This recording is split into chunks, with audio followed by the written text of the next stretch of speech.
తప్పు చేసినోళ్ళైతే తల వంచుకుంటారు, కానీ అదే తప్పు చేయనోళ్ళు తలెత్తుకొని నీ యవ్వ తగ్గేదేలే అంటారు. అంతే కదా మరి. తప్పు చేయనప్పుడు ఎవరికి భయపడేదేంది? ఎన్ని కుట్రలు చేసినా ఎన్ని కుతంత్రాలు చేసినా వనకరు బెనకరు. ఇంగో మన అంబటి రాంబాబు సార్ లెక్కన ధైర్యంగా ఎదుర్కొంటారు. అంబటి రాంబాబు తగ్గేదేలా, అరెస్టులకు భయపడేది లేదు, కుట్రలకు తల వంచేదే లేదు అని ఇట్లా పోలీస్ బండ్లనే ఉండి చెప్పిండు అంబటి సారు.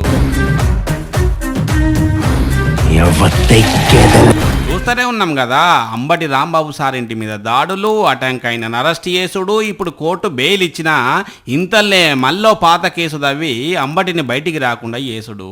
ఇదంతా జరుగుతున్నా నేను భయపడేదే లేదు అని ఇట్లా చెప్పిండు. ఇది అంబటి సారు ధైర్యం అంటే. వాస్తవానికైతే Ambati sir Rajahmundry central jail నుంచి బెయిల్ మీద బయటికి రావాలి, కానీ అప్పుడెప్పుడు పాత ప్రైవేట్ కేసును బయటికి తీసి పీటీ వారెంట్ మీద గుంటూరుకు తీసుకుపోయినరు. దీన్ని బట్టి అర్థమవుతున్నది ఇదంతా అంబటి సార్ మీద జరుగుతున్న కుట్ర అని అంటున్నారు వైఎస్ఆర్సీపీ లీడర్లు.